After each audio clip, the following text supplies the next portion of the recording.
गुर ग्रह गए पढ़न रघुराई।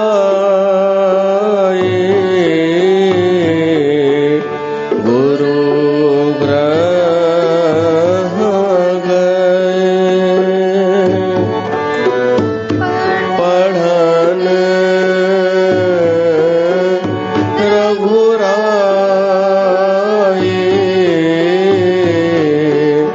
अल्प काल विद्या सब पाई।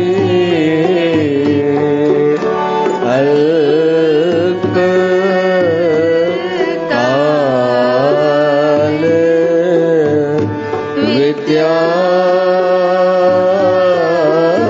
सब आई।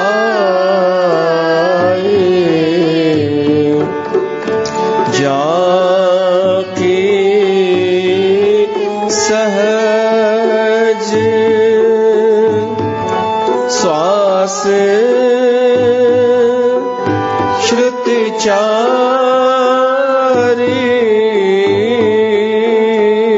जाकी सहज श्वास श्रुति चारी।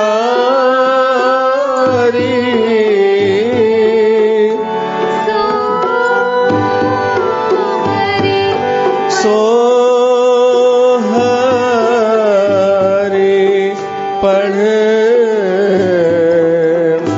यह कौतुक भारी। सो हरि पढ़े यह कौतुक भारी। गुर ग्रह गए पढ़न रघुराई। अल्प काल विद्या सब आई। अल्प काल विद्या सब आई।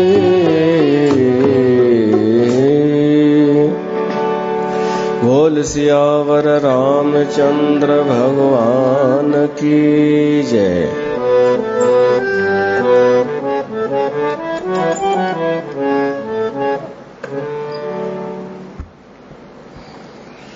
प्यारी साथ संगत,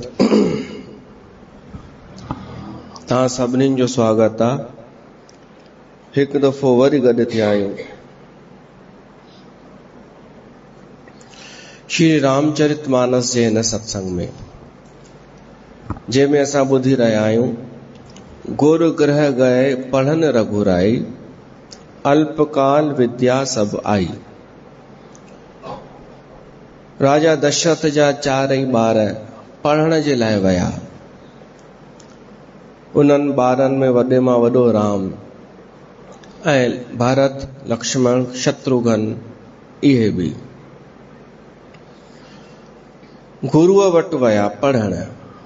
अॻे इहा व्यवस्था हुई कि विद्या हासिल करण जे लाइ विद्यालय या गुरुकुल वञणो पवंदो हो।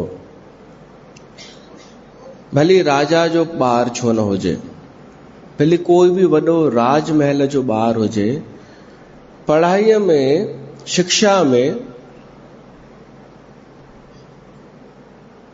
धन अॻियां कोन ईंदो हो कि पैसे वारो आ त असां इनखे घर ई वञी पढ़ाए अचूं।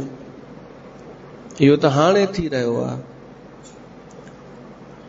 ॿार घर में बि घुराईंदा आहिनि, उनखे छा चइबो आहे? Tutor, home tutor. घर में उनमें वधीक पैसा लॻंदा आहिनि शायदि, त माण्हू ॾियनि था पैसा, ऐं हू अचे बि थो पैसनि जे करे। पढ़ाइण वारो उहा ई शिक्षा उहा ई थो ॾे जेका पंहिंजे कोचिंग ते ॾे। पर इन मां इहो साबित थिए थो कि शिक्षा जो व्यवसायीकरण त थियो आहे। हुन शिक्षा जो लक्ष्य ई अगरि धन आहे त उनखे पाइण लाइ धन छो न ख़र्च कंदो माण्हू? उनजो लक्ष्य बि त इहो ई आहे न कि इन सां नौकरी मिलंदी ऐं ॿियो छोकिरी मिलंदी। लक्ष्य इहे ई बि रखिया विया आहिनि। पर छोकिरी केवल पढ़ियल लिखियल ते न मिलंदी आहे, नौकरी न हुजे त न मिलंदी। पोइ या त बिजनेस हुजे, कोई बिजनेस हुजे ऐं पोइ पढ़ियल लिखियल बि हुजे त मिलंदी आहे छोकिरी। त हर अॼु जे समय में हर माता पिता, भली वो बिजनेसमैन भी हुजे, पैसे वारा हुजनि, तब बि पंहिंजे ॿार खे वॾे हाई फाई स्कूल में ई पढ़ाइनि था। वॾनि में, ऐं उन्हनि वॾनि हाई फाई स्कूलनि में अगरि ॿार नथो पढ़ी सघे तब स्कूल वारा उन्हनि खे कढनि कोन था, छो त फीस त अची रही आहे। वॾनि वॾनि घर जा माण्हू आहिनि, ॿार आहिनि।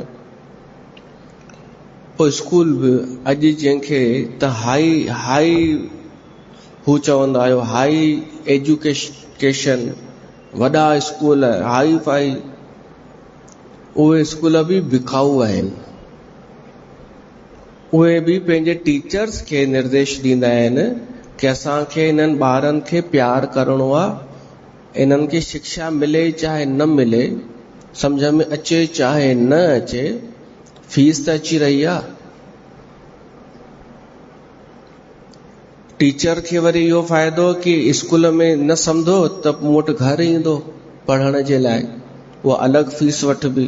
भाई त अॼुकल्ह चवनि ई इहो था न, वॾनि स्कूलनि में प्रिंसिपल चए थो अगर तुमने स्कूल में पढ़ाना शुरू किया तो तुम्हारा कोचिंग सेंटर कैसे चलेगा, इसलिए हमको अपना बिजनेस करने दो, तुम अपना बिजनेस करो। इहो था चवनि वॾनि स्कूलनि में। इनखे चइबो आहे व्यवसायीकरण स्कूलनि जो। इंग्लिश में छा चइजे कि बिजनेस थी वियो आहे, बिजनेस ई आहे। त जेको बिजनेस ई आहे, प्रिंसिपल जे लाइ बि बिजनेस आहे, टीचर्स जे लाइ बि बिजनेस आहे, ऐं जेके माता पिता आहिनि उन्हनि जे लाइ बि बिजनेस ई आहे। हू दाव पिया था लॻाइनि कि ॿार वॾे स्कूल मां डिग्री वठी ईंदो त असां ॿुधाए सघंदासीं कि हिन में पढ़ियो आहे। इहो पोइ कीअं बि भली पास थियो हुजे। माना शिक्षा ग्रहण करण में, शिक्षा जो रिजल्ट अचण में ऐं शिक्षा जो जेको फल आहे उहो हिकु ई आहे, धन, पैसो। धन सभु कुझु थी वियो आहे कोन। धन केवल हिकु साधन आहे। असां धन सां कुझु वॾी शइ पाए सघूं था, धन खे साधन ठाहे करे। धन सां असां दान पुण्य करे सघूं था, धन सां असां पंहिंजो बंधन तोड़े सघूं था, धन सां असां पंहिंजो अभाव दूर करे सघूं था। धन हिकु साधन आहे, हिकु उपकरण आहे, ऐं साध्य आहे परमात्मा। विद्या आहे साधन जंहिंसां असां परमात्मा खे पायूं, पर विद्या थी वई आहे धन खे पाइण जो साधन। माना साधन खे पाइण जो साधन। त इनखे छा उच्च शिक्षा चइबो, छा ऊंची शिक्षा चइबो? कलयुग आहे। जलेबियूं जीअं चवंदियूं आहिनि असांजो ऊंचो ज्ञान, तो छा वो ऊंचो ज्ञान आहे छा? जलेबी भाई त तहिड़ी तरह स्कूल जी शिक्षा, अगरि स्कूल हाई फाई आहे, लख 2 लख फीस आहे अगरि साल जी, त ऊंचो आहे भाई, ऊंचो न। शिक्षा जो अर्थ छा आहे? मां कुछ दार्शनिकनि चिंतकनि जा वीचार ॿुधाइण चाहींदुमि कि वॾनि दार्शनिकनि शिक्षा जे बारे में छा चयो आहे, जिन दार्शनिकनि खे अॼु जी पीढ़ी वॾो मञींदी आहे। तुलसीदास खे त कोन मञींदी अॼु जी पीढ़ी वॾो, कबीरदास खे कोन मञींदी, त दार्शनिक महान, थोड़ी बॉडी लैंग्वेज भी हुआ करे ॿुधाईंदासीं। ऊंचा वॾनि माण्हुनि छा चयो आहे, फिलोसफरनि, फॉरेन समझी तो, अंग्रेजनि जो भी जेको अंग्रेज गुरु हो उन हीअं चयो अथई। इहा गुलामी कॾहिं छुटंदी अंग्रेजनि जी असांजे दिमाग़ मां? अंग्रेजी कोई ॻाल्हाए, अंग्रेजनि जो पहनावो कोई पाए पहिरे त हिकदमि माण्हू नतमस्तक थी वेंदो आहे। त गुलामी न आहे त छा आहे? उन्हनि जहिड़ी नकल करे त गुलामी आहे न इहा। त मां उन्हनि जा कुझु ॿुधाइण थो चाहियां। पहिरियों एडिसन सॼे विश्व जा इहे दार्शनिक आहिनि। उन इहो चयो आहे कि ॿार जेको आहे उहो संगमरमर जे पत्थर वांगुरु हूंदो आहे। संगमरमर जो पत्थर ईअं ई हुजे जीअं आहे तो उन में कुछ परिवर्तन कोन ईंदो वेठे वेठे, पर कोई मूर्तिकार उनखे तराशे, उनखे चिकनो ठाहे छॾे, उन सां अनेक शयूं ठहंदियूं आहिनि, कुछ भी हू ठाहे छॾे, त मुंहिंजे हिसाब सां शिक्षा ॿार खे उन कारीगर वांगुरु घड़ींदी आहे, हुनखे पत्थर मां मूर्तिअ वांगुरु ठाहींदी आहे, प्रतिमा ठाहींदी आहे। ऐं प्रतिमा ठाहे प्रतिभा प्रगट जेको कंदो आहे उनखे चइबो आहे शिक्षा। ॿार जनम वठे, थोड़ो वॾो थिए त उनखे ॿुधाइणो पवंदो आहे, सेखारिणो पवंदो आहे। इहो एडिसन चयो आहे। पर हिकु वरी ॿियो थी वियो आहे रूसो दार्शनिक। उन जो वरी ॿुधायो, जवाब ॾिनई चई मार्बल पत्थर जी तुलना ॿार सां न कयो। मार्बल पत्थर खे तव्हां छॾे ॾियो, 100 साल छॾे ॾियो, उहो ई पियो हूंदो। पर ॿार खे अगरि तव्हां कुझु न बि सेखारियो त बि हू कुझु न कुझु सिखी वेंदो। प्रकृति हुनखे सेखारींदी। हुनखे छॾे ॾियो, उन ॿार खे दिमाग़ आहे, भावना शक्ति आहे, अखियूं आहिनि, वीचार शक्ति आहे, जिज्ञासा भी आहे, त उहो ॾिसंदो, निहारींदो त प्रकृतिअ मां ई हू सिखी वेंदो। तव्हां कुझु न बि, उन त इहो चयो आहे कि महिरबानी करे तव्हां कुझु न सेखारियो त ॿार पाण वधीक सुठो सिखंदो। उन इहो चयो आहे। हुन चयो आहे वॾी रुकावट तव्हां पैदा कंदा आहियो हुन जे स्वतंत्रता में। पंहिंजो थोपे करे, स्कूल हुनखे थोपे करे बल्कि हिकु आर्टिफिशियल ठाहे छॾींदा आहिनि। उन इहो चयो आहे रूसो कि 12 साले ताईं ॿार खे स्वतंत्र छॾिजे,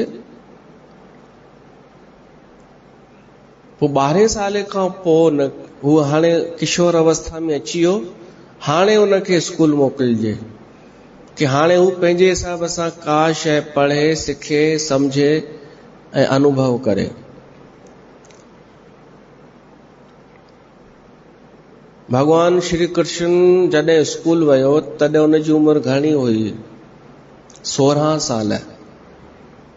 हू कॾहिं वियो? जॾहिं गोकुल में हो तॾहिं थोड़ी वियो स्कूल। गोकुल में त गांव हो, उते हुन अनेक राक्षस असुरनि खे मारियो, पोइ जॾहिं सभु असुर मरी विया, पोइ मथुरा में आयो। मथुरा में कंस खे मारे करे पोइ वियो पढ़ण जे लाइ उज्जैन में सांदीपनी ऋषिअ वटि। गोपियूं इंतजार पियूं कनि, ईंदो वापसि। हाणे ॾिसो, गांव में उहो ई ॿार खे देर सां स्कूल में विझंदा आहिनि, त उन ज़माने में गांव वारो माण्हू पढ़ण वेंदो ई कोन हो।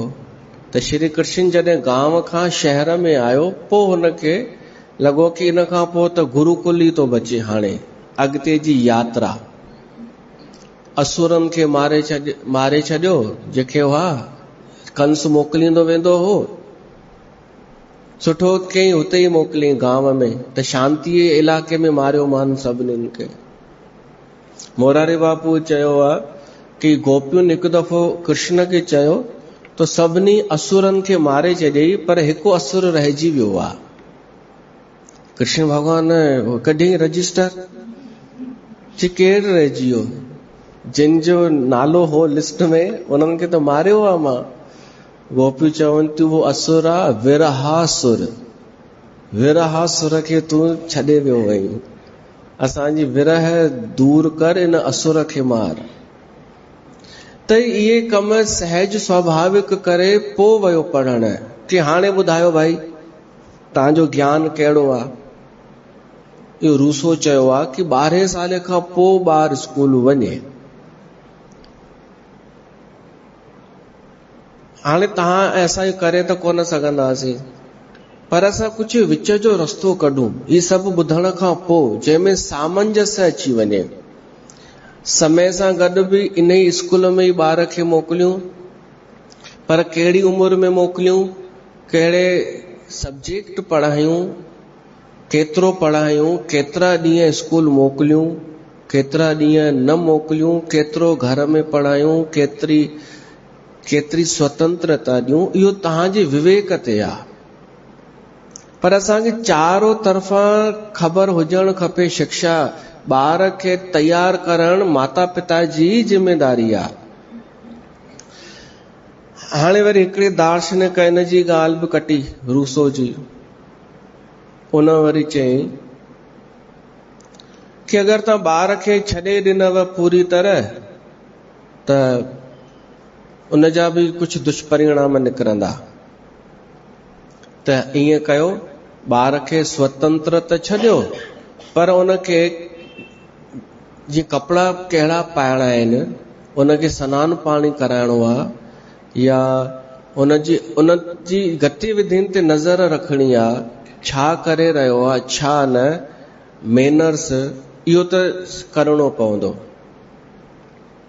त सही आहे, असां ॿार खे स्वतंत्रता बि ॾियूं ऐं नज़र बि रखूं, ताकि उनखे केवल शिक्षा न, विद्या बि हासिल थिए। केवल कमाइण वारी शिक्षा न, शिक्षा जो जेको असली मक़सदु आहे, शंकराचार्य चयो आहे, सा विद्या या ब्रह्म गति प्रदाय। विद्या उनखे चइबो आहे जेका ब्रह्म परमात्मा जे तरफ़ गति कराए, ऐं ब्रह्म को परे कान्हे, भीतर। विद्या उहा जेका भीतर वठी वञे, अंतर्मुखी करे।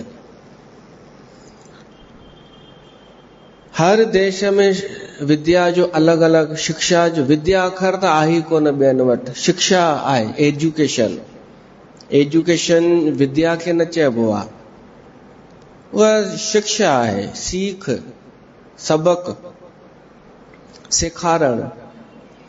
हिकु वरी ॿियो आहे स्पेंसर, उन इहो चयो आहे, शिक्षा जो कमु इहो आहे कि ॿार जी आंतरिक दशा खे बाह्य दशा सां संबंध स्थापित कराइण। हर कंहिंजे अंदर बि हिकु दुनिया आहे, सवाल आहिनि, कुझु स्फुरणाऊं आहिनि। स्कूल जो कमु आहे कि हिन संसार जी सत्यता ऐं हुनजे ॿार जे भीतर जेको हली रहियो आहे, ॿिन्हिनि खे मैच कराए। गुरु, इहा बि सुठी व्याख्या आहे। हाणे ॿी ॻाल्हि ॿुधायांव असां वटि जेको सिस्टम हली रहियो आहे पंहिंजे देश में एजुकेशन जो, इहो आहे अंग्रेजनि जो ॾिनल। अंग्रेजनि जो पंहिंजो बि त मुल्क आहे न, ब्रिटेन, इंग्लैंड। छा उते इहा ई शिक्षा हलंदी आहे, इहो ई पैटर्न हलंदो आहे? अथव कुछ ख़बर ई कान अथव। उते अलॻि पियो थो हलेव, हिते अलॻि। छो त हुननि हितां जे लाइ अलॻि सिस्टम ठाहियो। हुननि जो उद्देश्य हो कि हिंदुस्तान जा ॿार सरकारी कमकार में असांजी मदद कराइनि, देश हलाइण में असांजी सहायता कनि। पर इहो सिस्टम पंहिंजे देश में कोन लागू कयो हुननि। उन्हनि जो वरी उद्देश्य हो कि एॾा सुठा नागरिक तैयार थियनि स्कूल जे माध्यम सां, जिन में मैनर्स बि हुजे, प्रतिभा भी हुजे, योग्यता भी हुजे, हू नवा नवा आविष्कार भी कनि, नयूं नयूं खोजूं कनि ऐं इन देश खे योगदान ॾियनि। उतां जो उद्देश्य इहो। उन ते ई हू अॼु ॾींहं ताईं अमल कंदा आहिनि। ऐं असांखे ॾेई विया आहिनि नकली झुंझुनो ॾिबो आहे न ॿार खे, पंहिंजे लाइ सुठो खिलौनो रखे ऐं ॿिए खे चुप कराइण लाइ झुंझुनो ॾेई छॾेसि, ले तूं ये संभाल। त असां हिंदुस्तानियुनि खे अंग्रेज झुंझुनो पकड़ाए विया आहिनि। उन ते माउ पीउ पंहिंजी सॼी ज़िंदगी पियो थो लॻाए छॾे, माता पिता ॿई, उन झुंझुने वारी शिक्षा पाइण जे लाइ। पोइ वरी नवा नवा कोर्स, CI कहिड़ो हली रहियो, CA न, स्कूल ICSE, CBSE। असांजी संगत में सभु पढ़ियल लिखियल अथव। ईअं न समझो कि कुछ मतलब कोई ईअं दंद खोटे चए अरे इनको क्या पता स्कूल क्या होता है, इनको टिकाणे वालों को क्या पता। हमें नहीं पता, संगत को पता है। फेसबुक वारनि खे तो चवां, हिन जी जेका माई आहे न, हिन जा ॿई ॿार पुट ऐं नुंहुं भोपाल जा वॾे मां वॾा कहिड़ा स्कूल आहिनि ख़बर अथव? हिकु सागर पब्लिक स्कूल, ॿियो बिल्ला। हा, इन्हनि ॿिन्हिनि में हिन जा ॿार टीचर आहिनि, हिकु सागर में, ॿियो बिल्ला में। हा, जेको बि। त हिननि खे असांखे ख़बर न हूंदी भाई एजुकेशन कहिड़ी आहे, दिमाग़ मां कढी छॾिजो। हिननि खे तो चवां कि हिननि ॿारनि खे टिकाणे में ख़बर ई कान्हे, ॾाढो पुठिते आहिनि सत्संग वारा, टिकाणे वारा। हिननि खे ख़बर ई कान्हे असांजी एजुकेशन कहिड़ी आहे। सभु ख़बर आहे, रिजल्ट भी ख़बर आहे, हुनजो परिणाम छा पियो थो निकिरे, इतिहास भी ख़बर आहे कि शुरू कॾहिं थी आहे। ऐं तव्हांखे त ख़बर आहे, मां खुदि प्रयोग पियो थो कयां। मां पंहिंजे ॿार खे, पंहिंजे छोकिरे खे देरि सां स्कूल में विधो, ऐं कंहिं में विधो, हिंदी मीडियम में। ऐं उहो हिंदी मीडियम बि को वॾो गोड़ शोर वारो न, बिल्कुलु हिकु अलॻि, हिकु गलीअ में स्कूल, उन में अञा त हिंदी मीडियम पढ़ंदो आहे। ऐं ॿियो छा कयो आहे, साल में घणा ॾींहं स्कूल लॻंदो आहे? 100 ॾींहं सम्झो, 200 ॾींहं, हू 50 ॾींहं बि कोन वेंदो आहे। ही मां हेॾी भूमिका ठाही, पोइ तो ॿुधायां, तॾहिं तव्हांखे सम्झ में ईंदो। भूमिका न ठाहियां हा त मूंखे उपदेश ॾियो आहे, अल्लाह हीअं कंदा आहियो, ॿार जो भविष्य त हाणे चौपट करे छॾियव। मां चौपट कयो, तो छा चौपाटी कई? तो छा करे वरितई? पंहिंजे ॿारनि सां मथो हणी छा ठाही उन्हनि खे? असली शिक्षा त माउ पीउ मां ईंदी आहे ॿार खे। को चवण लॻो, वॾो थींदो तव्हांखे चवंदव कि तव्हां मूंसां ग़लति कयव, मूंखे इंजीनियरिंग छो न पढ़ायव, तव्हां ही छो न कोर्स करायव। चयोमांसि अच्छा, पंहिंजी चिंता कर, तोखां न पुछे किथे पापा, मूंखे त ख़बर कोन हुई इंजीनियरिंग छा थींदी आहे, तव्हां जोरीअ मूंखे पढ़ाई अथव, मूंखे त कुझु पतो ई कोन हो। इहो मैसेज बि मोकिलियो हो। माण्हू उल्टो पिया था सोचनि। ऐं पोइ चइबो बि आहे कि संतनि जी चाल उल्टी हूंदी आहे, भई संत उल्टो हलंदा आहिनि दुनिया खां, पर उल्टो कोन। दरअसल संत सिधो हलंदो आहे, सॼी दुनिया उल्टो पे थी हले। न समझे कोई त न समझे, पर सत्संग पे तो हले त ये ॻाल्हियूं निकिरंदियूं। त शिक्षा दरअसल उन खे चइबो आहे सरल परिभाषा कान्हे शिक्षा जी, पर असां इहो चई सघूं था कि जंहिंमें आत्मिक विकास भी थिए, असां समाज जे भी कम अचूं, असां राष्ट्र जे भी कम अचूं, उनखे चइबो आहे शिक्षा। पोइ उन में वेद हुआ, असांजे भारत जी ॻाल्हि कयूं, हर देश जो उद्देश्य अलॻि अलॻि रही रहियो अथव। जर्मनीअ जो उद्देश्य त इहो हो कि अहिड़ा ॿार पैदा करण जेके लड़ायूं करे करे अशांति फैलाए करे ऐं सॼे विश्व में पंहिंजो राज स्थापित कनि। हिटलर इहो ठाहियो हुई। अरब देश जी शिक्षा अलॻि। अच्छा, पंहिंजे भारत में हिकु ॿी विडंबना ॾिसो, मुसलमाननि जे लाइ स्कूल त आहे ऑप्शन, पर उन्हनि जे लाइ मदरसा भी अथव।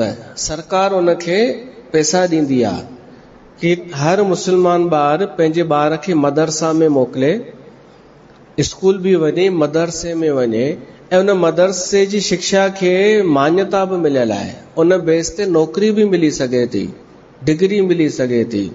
उन मदरसा में सॼी क़ुरान वारी पढ़ाई। ईसाइनि जे लाइ भी ईअं आहे, उन्हनि खे चर्च में अलॻि सां पढ़ायो वेंदो आहे। सिख सरदार भी स्कूल खोले वेठा आहिनि गुरुद्वारे सां, पर सिर्फ़ु हिंदुनि जे लाइ कुछ भी कोन्हे। केॾी वॾी विडंबना आहे। हिंदू अगरि अलॻि सां गुरुकुल वञे त उनखे मान्यता कान्हे, उनखे स्कूल जी डिग्री वठणी पवंदी। जबकि बहुसंख्यक आहियूं असां, वॾी संख्या आहे असांजी देश में, तब असांजे लाइ अलॻि सां कोई ऑप्शन कान्हे, कोई ऑप्शन कान्हे।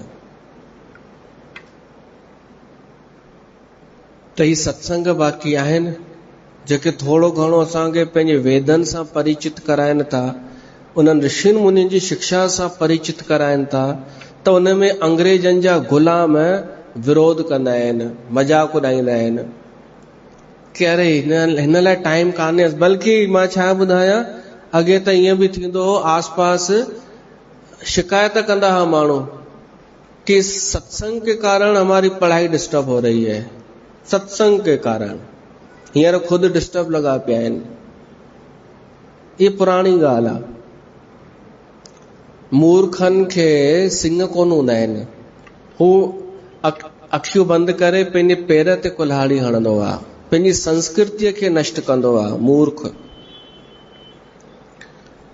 त ही सत्संग वञी बचा आहिनि भगवान जे प्रेरणा सां। सत्संग थियनि था जंहिंमें थोड़ी ख़बर पए थी शिक्षा कंहिंखे चइबो आहे, विद्या कंहिंखे चइबो आहे, उनजो उद्देश्य छा आहे। त सभिनि खां सुठो सिस्टम असां वटि हो वेद। गुरुकुल में हर प्रकार जी शिक्षा हूंदी हुई, लौकिक ऐं पारलौकिक भी। उनखे परा ऐं अपरा विद्या चइबो आहे।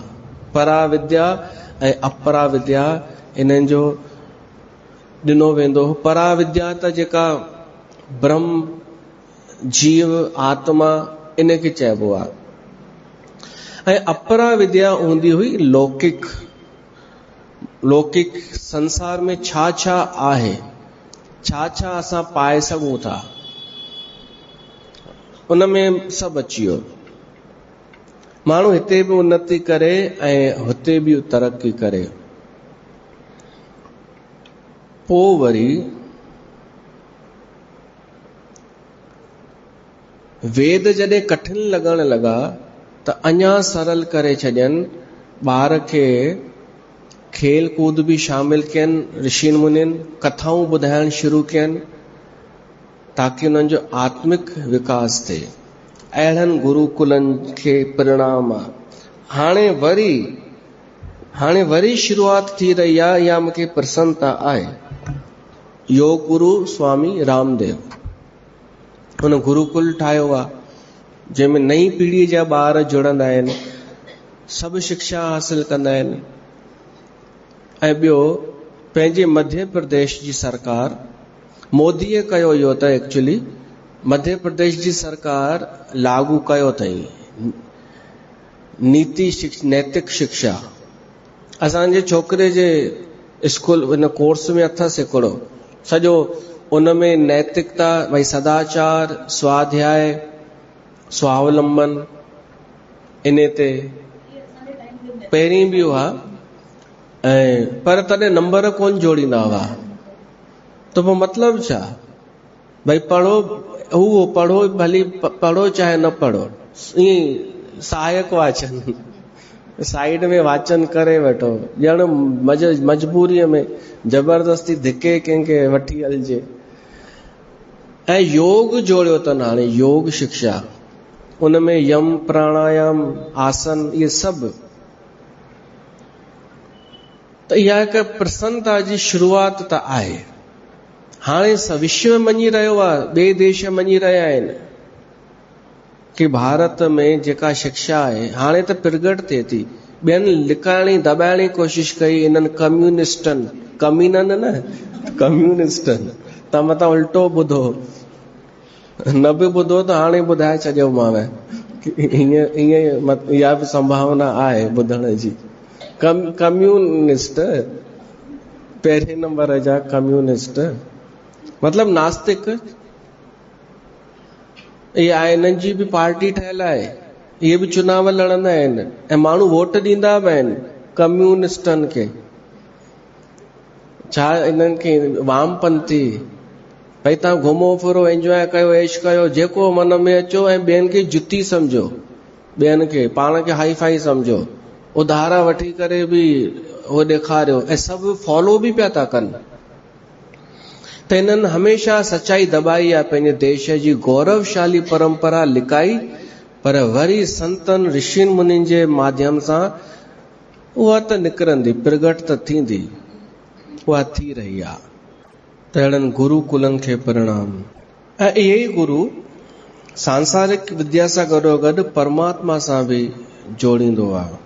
त गुरुअ जे लाइ था ॻायूं पाण।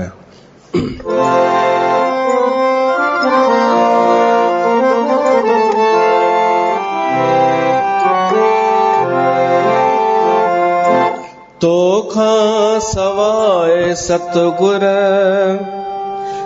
कंहिंजो वठां सहारो, तोखां सवाइ सतगुर कंहिंजो वठां सहारो। तू ई मलाह मुंहिंजो,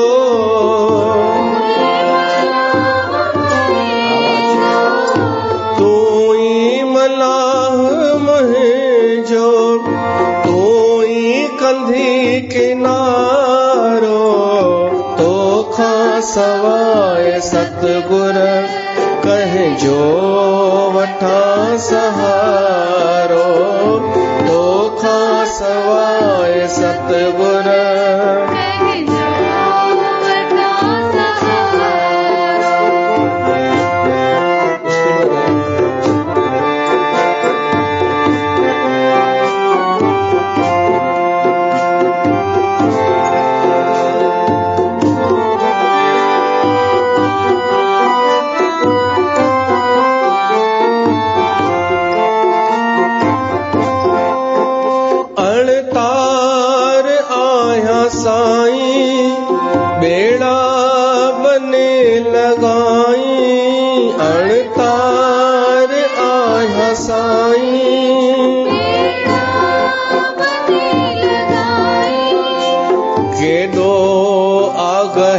सागर हुन पार तू पुॼाई, हुन पार तू पुॼाई।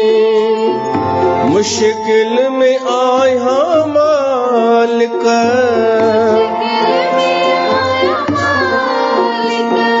ॿियो को नाए चारो। तोखां सवाइ सतगुर कंहिंजो वठां सहारो, तोखां सवाइ सतगुर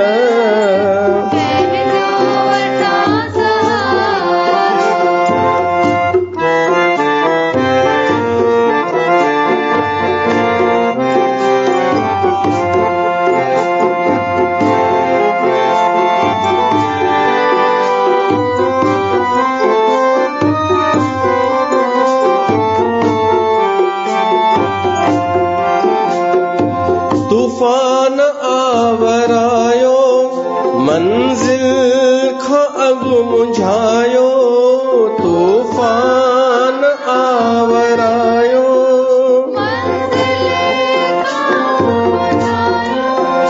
वींदुस लुड़ी लहर में सतगुर अची बचायो, सतगुर अची बचायो।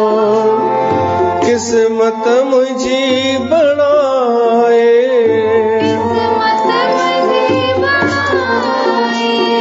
कर भाग के भलारो, तो खा सवाए सतगुर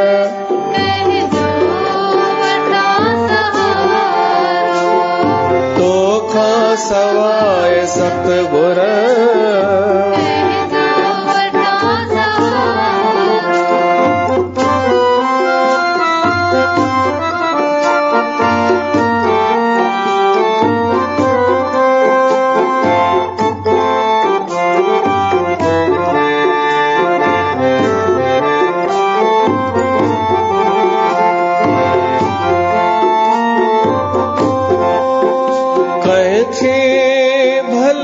संभारिया तोखे वेठो सारिया, कह के भला संभारिया।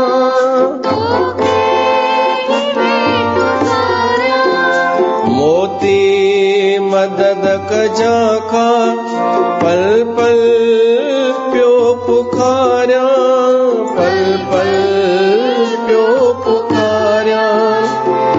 तोखे कमी न काई,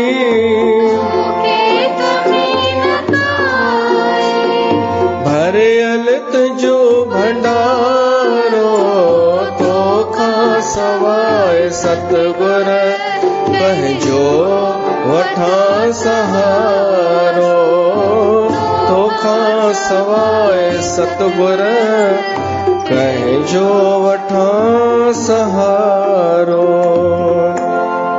ये गुरु जे लाइ आ कि तूं ज्ञान सां भरियल आहीं, तोखे अनुभव आ। गुरु भी अहिड़ा कोन हूंदा हुआ कि केवल रटियल ज्ञान हुजे जिन वटि, हू ॾिसंदा बि हुआ कि संसार में हाणे छा थी रहियो आ, तो अनुभव सां शिष्य खे हू परिष्कृत कंदा हुआ, उनखे सुठो ठाहींदा हुआ। त भगवान राम भी पढ़ण वियो, हिकु मैसेज हिकु संदेश आ कि पढ़ण जरूरी आ, पर ही न अॼु जो जेको आहे इहो पढ़ण जरूरी कान्हे। इन जो अगरि सार कढो वञे अॼु जी पढ़ाईअ जो, त जेको जरूरी आहे उहो हिकु साल जे अंदरि बि अची सघे थो, एतिरो जंहिंमें असां 15 साल लॻाईंदा आहियूं, उनमें अगरि असां कम जो कढूं जेको जीवन में कमु अचे त उहो कोर्स आहे सिर्फ़ु 1 साल जो। पर उन्हनि खे बिजनेस करणो आहे ऐं तव्हांजी बि मजबूरी आहे, न कंदा त छा कंदा?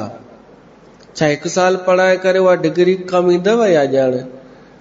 ॿार पहिरियों पढ़ियल आहे, बसि हिकिड़ो ई पढ़ियल आहे 1 साल, त सामाजिक मजबूरी आहे। मां सम्झां थो मजबूरी आहे, पर उन मजबूरीअ खे तव्हां हू छो ॿुधाईंदा आहियो? मां बार बार इहा ई ॻाल्हि कंदमि। मजबूरीअ खे माण्हू जेॾी महिल वधाए चढ़ाए ॿुधाईंदा आहिनि, ईअं ॿुधाईंदा आहिनि कि दुनिया जो वॾे मां वॾो कमु इहो ई आहे, आख़िरी कमु इहो ई आहे। त पोइ चवणो पवंदो आहे आख़िरी कमु इहो कान्हे कि तो स्कूली शिक्षा हासिल कई, तुंहिंजा वॾा नंबर आया, इहो आख़िरी लास्ट कमु कान्हे, तुंहिंजी मजबूरी आहे, तो वटि ॿियो कोई ऑप्शन कान्हे। बसि एतिरो माण्हू चए न त ॾाढो सुंदर थी वञे कमु। माण्हू साफ़ साफ़ बि नथो ॻाल्हाए, हुनखे करणो बि उहो ई आहे जेको लोभ चए, ऐं वरी ॿुधाइणो बि इहो आहे कि मां आहियां निर्लोभी। वरी इहो बि ॿुधाइणो आहे कि मूंखे सभु पतो आहे। माण्हू जलेबी छो पियो थो ठाहे? इहे अलॻि अलॻि ॻाल्हियूं जेॾी महिल गॾु थियूं थी वञनि। हिकु हू बि रखिणो आहे स्टेटस कि जेको सभु कनि पिया था उहो करिणो आहे। ॿियो वरी जेको असली मूल स्वभाव केॾां वेंदो? उहो बि अची बीह रहंदो आहे। जेको माण्हूअ जो मूल स्वभाव आहे, जहिड़ी वृत्ति आहे, त हिक वृत्ति ऐं जेको स्टेटस इहो एटीट्यूड वग़ैरह आहे समाज सां गॾु, ऐं टियों अची थो वञे लोभ। इन में जलेबी थी ठही वञे। माण्हू जलेबी मां ॾिठा आहिनि कि हिकु त मूल स्वभाव, ॿियो वरी लोभ, ऐं टियों वरी माण्हुनि खे इहो न लॻे कि मूं वटि लोभ आहे त पोइ थोड़ियूं ज्ञान जूं ॻाल्हियूं बि कूड़ में रखणियूं आहिनि, त ठही थी वञे जलेबी। ऐं उन जलेबीअ चक्कर में चङा भला फासन बि था, उन्हनि जी जलेबीअ जे चक्कर में। तव्हां ईअं न कजो। स्पष्ट थियण में दिक़त कहिड़ी आहे? ओरिजिनल थियण में, जीअं आहियूं सो आहियूं। त भगवान राम जल्दी शिक्षा ग्रहण कई।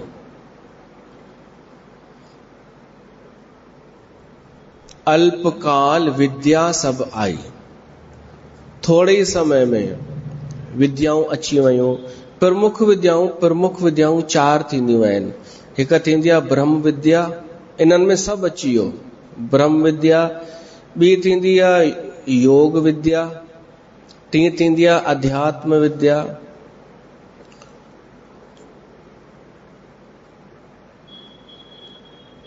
ब्रह्म विद्या, अध्यात्म विद्या, योग विद्या। चौथी थींदी आहे वेद विद्या। वेद विद्या में शास्त्रनि जो ज्ञान। योग विद्या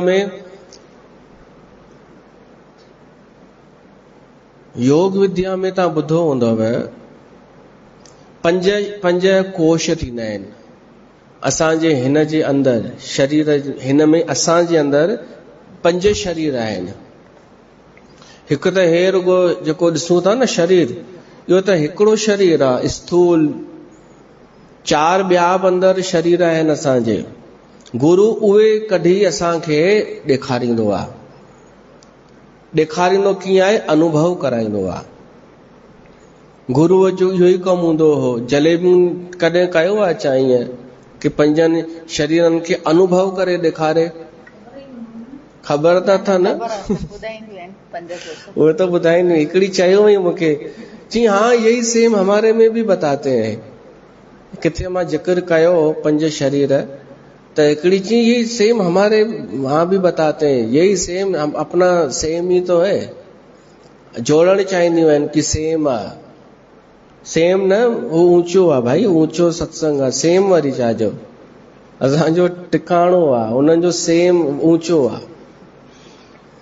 हिकु माईअ खे त अहिड़ी आदत आहे, जेका बि सुठी ॻाल्हि चईसि न, चए असांजे सत्संग में बि ईअं चवंदा आहिनि। कुझु बि काई बि ॻाल्हि ईअं जर्नल बि मां कंहिंखे कुझु चवां त बि चए कि हा इहा ॻाल्हि असांजे एॾो छो माण्हू प्रमोट कंदो आहे पंहिंजे सत्संग खे? उहा वेंदी आहे इन करे। त हाणे हुनखे चाढ़णो ई आहे जिते किथे, न त हिनजी घटिताई थी वेंदी। पोइ ठही वेंदी अथनि जलेबी। जलेबी ठही वेंदी अथनि। का घटना ॿुधाइनि कि भाई किथे बाहि लॻी वई त चवंदी हाँ कर्म अहिड़ा कया हूंदई। वरी चएसि अरे पर उहो बाहि विसामी वई ऐं वधीक नुक़सान कोन थियो अथसि। त चए ॾिठई इहो हुते ईंदो वई असांजे सत्संग में, त इन करे इन जो बचाव थी वियो। उहा साॻी माई पई थी चए, इन जो बचाव थी वियो, असां वटि ईंदो हो इहो। वरी हुनखे चइजेसि पर भाई तव्हांजे सत्संग में जो चवंदा आहिनि कि भाई अगरि दुख अचे त सुठो ई आहे, त चवंदी हा बिल्कुलु। दुख अचे त भगवान माना पाण सां जोड़ण थो चाहे। इहो त चवंदा ई आहिनि असांजे सत्संग में। त हाणे तव्हां ॿुधायो इनखे जलेबी न चऊं त छा चऊं? चऊं या न? पोइ तव्हांखे बुरो छो लॻंदो आहे? तव्हां माना कंहिंखे बि ॾाढनि खे लॻंदो मां ईअं फोकट में पियो थो जलेबी चवां इन्हनि खे। फोकट में न। हिकिड़ी माईअ चई तव्हां जेतिरो चयो अथव न अॼु ताईं जलेबियुनि जे लाइ, उहो घटि ई चयो अथव। मां चयो हा, मूंखे लॻे पियो अलाए ज्यादा त कोन चई छॾियो। चई न, हिननि जूं हरकतूं दिन ब दिन वधंदियूं थियूं वञनि, तव्हांजे साम्हूं नथा चवनि, पर ही बाक़ी बाज कोन था अचनि जलेबी ठाहिण सां। ॿुधायोमांव न भाई अच्छा हुआ अच्छा नहीं हुआ, हमारे यहाँ भी ऐसा ही होता है, हमारे यहाँ भी यही बोलते हैं। ये सभु ॿुधाइण जो उद्देश्य छा आहे? तव्हांखे छो थो ॿुधायां? कुझु ॾींहं पहिरीं मां क्लियर कयो हो, मतां तव्हां घर वञी इहो वञी ॿुधायो कि भाई साहब अॼु वरी जलेबियुनि जे लाइ चई। न, मां तव्हांखे पियो थो चवां, तव्हांखे सम्झाइण लाइ, तव्हां ईअं न कजो। त 5 शरीर थींदा आहिनि, 5 कोश चइबो आहे। हीअ अन्नमयी कोश, तव्हां बि ॿुधी वठो। मतां का जलेबी चयव त चइजोसि हा असांजे में बि इहो ॾाढो पहिरीं ॿुधाए चुका आहिनि।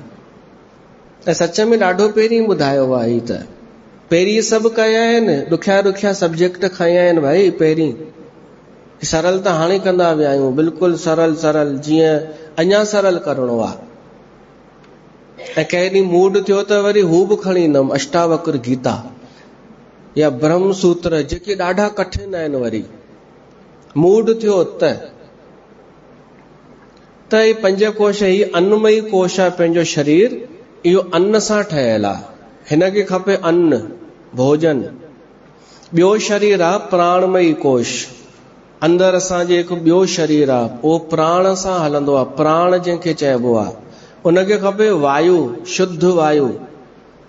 त कॾहिं जेको असां वॉक कंदा आहियूं, चक्कर ॾींदा आहियूं, उहो वायु ॾाढो क़ीमती आहे, उहा हवा, ऑक्सीजन। कोरोना काल में ख़बर पइजी वई माण्हूअ खे ऑक्सीजन जी वैल्यू, ऐं कोरोना काल में खुशबू जी वैल्यू बि ख़बर पइजी वई। कोरोना काल में स्वाद जी वैल्यू बि ख़बर पइजी वई। कोरोना काल में धन जी वैल्यू बि ख़बर पइजी वई।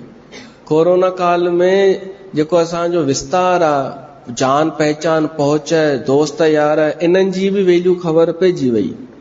त कोरोना हिक हिसाब सां त अस्तित्व जी इच्छा जे बिना त कोन थियो हूंदो, उन जी इच्छा सां ई थियो हूंदो। ही शिक्षाऊं ॾियण जे लाइ कि प्राण वायु जी असां कदुर करण छॾे ॾिनी हुईसीं। असां शुद्ध वायु ग्रहण कंदा आहियूं, साह खणंदा आहियूं, पर यादि बि कोन हूंदो आहे कि मां साह पे थी खणां, मां श्वास खणां थी ऐं छॾियां पे थी, ख़बर ई कोन पवंदी आहे। हींअर अॻिते लाइन ईंदी, जाकी सहज श्वास श्रुति चारी, सो हरि पढ़िय कौतुक भारी। श्वास असां एॾा सहज में खणंदा आहियूं जो ख़बर ई न पवंदी आहे। हींअर बि साह हले पियो थो न पंहिंजो, श्वास छॾिजे थो, श्वास खॼे थो। त इहा केॾी सहज प्रवृत्ति आहे, हिकु प्रक्रिया आहे, सहज ऐं ॾाढी अनमोल आहे। पर जॾहिं कोरोना काल में माण्हूअ जो साह मुंझे पियो, ऑक्सीजन जी कमी थी वई हुई, तॾहिं ख़बर पई पए कि असांखे छा मिली रहियो आहे, इहे छा आहे ऑक्सीजन। त पोइ क़दुरु थी। ईअं ई स्वाद जी ऐं सुगंध जी बि पहिरीं क़दुरु कोन हुई। भई खुशबू न अचे ऐं स्वाद न अचे त 5 स्टार होटल में वेंदा ॼण रोटी खाइण, वेंदा छा?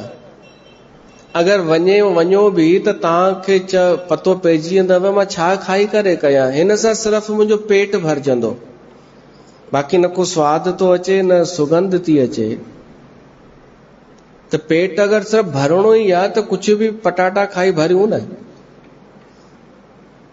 हिकिड़ा माता पिता पंहिंजे ॿार जो एडमिशन कराइण विया वॾे स्कूल में, ॾाढे वॾे स्कूल में, होली फैमिली, वॾो ई आहे न, ठीकु आहे हल। त प्रिंसिपल घुरायो माउ पीउ खे ऐं ॿार खे, ॿार जो इंटरव्यू हो, बताओ बेटा ABCD तो बताओ। हाणे ईअं थो थिए भेण सां कि एडमिशन कराइण खां पहिरीं ॿार खे तव्हां पढ़ायो, हुनखे तैयार करे अचो।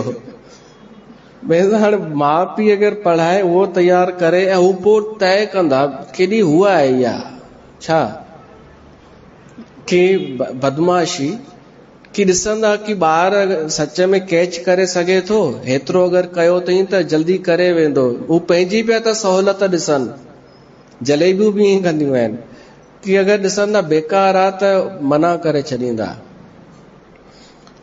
तो प्रिंसिपल ॿार खे चए तो बेटा बताओ ABCD उसके साथ बताओ, A फॉर B फॉर। त छोकिरो चए तो A for achari paneer, B for butter paneer, C for kadai paneer. ईअं कंदे कंदे P ते चई पटाटो पनीर। त प्रिंसिपल माउ पीउ ॾे निहारियो, चई छा आहे, तव्हां छा हिनखे सेखारियो अथव? त पिणस छोकिरे ॾे निहारियो, बिट्टू तोखे घणा दफ़ा सम्झायो, P फॉर छा? P for palak paneer. ॿुधाइस। पोइ प्रिंसिपल ॾे निहारे चई हाणे सही आहे।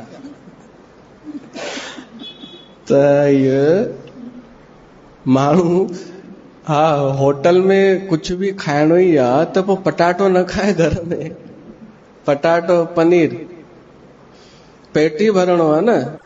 त सम्झ में आयो वह खुशबू बंदि थी वञे, स्वाद बंदि थी वञे त होटलूं बि बंदि थी वेंदियूं वॾियूं वॾियूं, पोइ कुछ बि खाइणो ई आहे न। त इहो अहसास कयो अथव इन्हनि 2 सालनि में? क़दुरु करणु सिखिया आहियो या वरी ओढ़ाई पिया था थियो ढोर?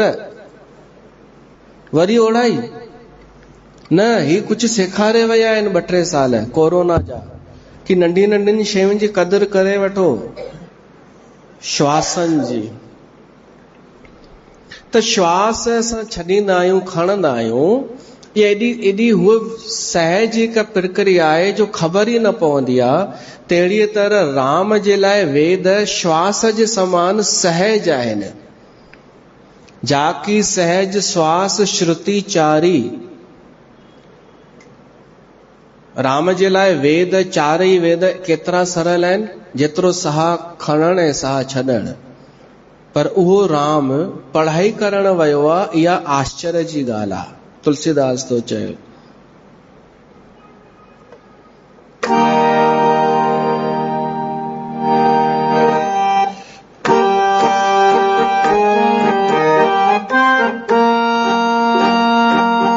बढ़िया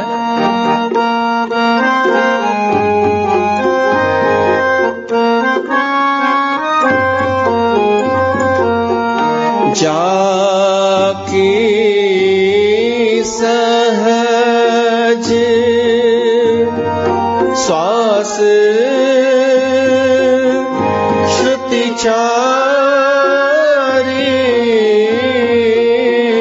जाकी सहज श्वास श्रुति चारी,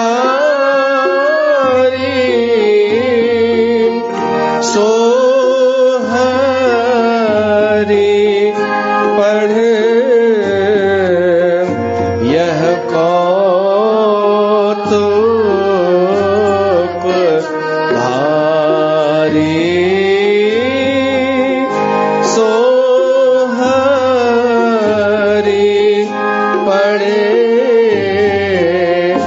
यह कौतुक भारी। गुर ग्रह गए पढ़न रघुराई, अल्प काल विद्या सब आई। त राम पढ़ाई करण वयो गुरुकुल में। वाल्मीकि रामायण में लिखियल आहे कि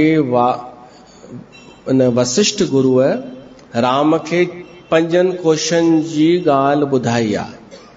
ऐं जेको टीवीअ ते आयो हो रामायण, उन में बि इहो ॾेखारियनि रामानंद सागर वारे में कि गुरुअ राम खे उन्हनि 5 शरीरनि जो अनुभव करायो आहे। त पहिरियों स्थूल शरीर जेको अन्न सां ठहियल आहे, ॿियो प्राणमयी शरीर जेको हवा सां वायुअ सां निर्मित थींदो आहे, टियों आहे मनोमयी कोश, इहो मन सां ठहियल आहे। असांजो मन, उनजो ॾाढो वॾो स्थान अथव जीवन में। मन ई त आहे ख़ुशी ऐं गम महसूस करण वारो, मन सुख दुख महसूस करण वारो। उहो मनोमयी कोश प्रसन्न थींदो आहे रंजन सां, मनोरंजन सां। ऐं मन खे वरी हिक ई शइ रुगो ॾियो त बोर थी वेंदव। हिक शइ ॾिनीसीं, बोर थी वियो, वरी ॿी शइ ॾियूं, वरी उन मां बोर थींदो, वरी 3 शइ ॾियूं, उन सुख माणींदा रहंदा आहियूं, हिक मां खणी वठंदा आहियूं, भली पुराणो छो न हुजे, भली भोगियल छो न हुजे, पर चेंज खपे न माण्हूअ खे। मन खे खपे चेंज, बार बार नई शइ, चेंज, भली पुराणी वापसि अचे। त उन लाइ हिकु ॿियो बि कोश आहे जेको असांखे तय कराईंदो कि यार न चेंज, साॻी शइ में न फास, ॾिसी त वरितई न।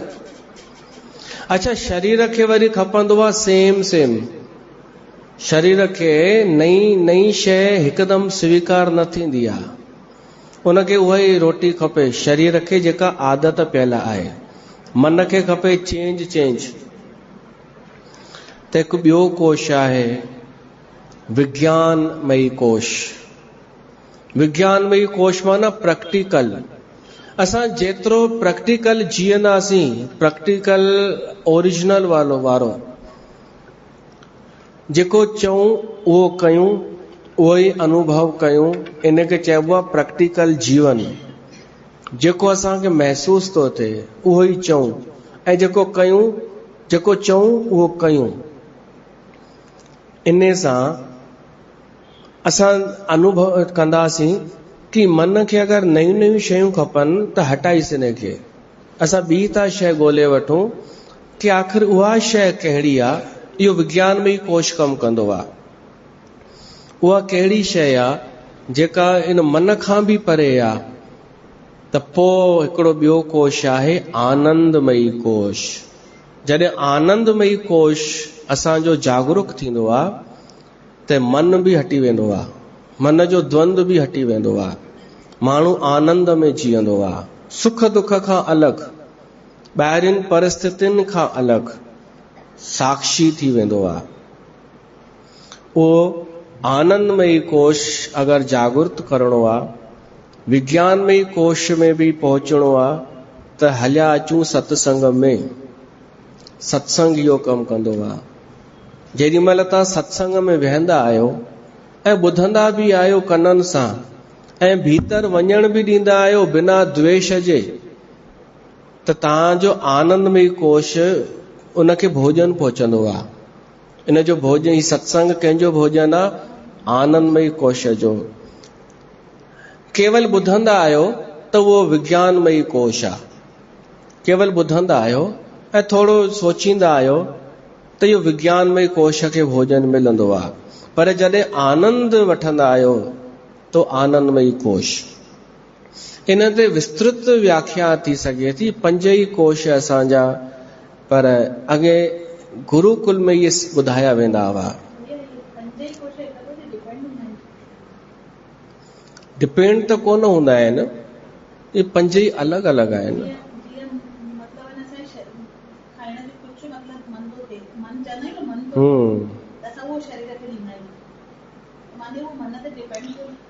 हा, इहो चई सघूं था। जीअं असांजो मन थियो चिल्ली पनीर खाइण ते, त खाधो शरीर, पर तृप्त थियो मन। पर उहो ई मन वरी ॿी शइ घुरंदो। हाणे इहो मां चयो न, हाणे मिठी शइ घुरंदो। केॾी एॾो पनीर चिली पनीर खारायो शरीर खे, एॾो खारायो, मन चए न त बि खारायो, ॿिए ॾींहुं हथ जोड़ींदो मन न खपे मूंखे।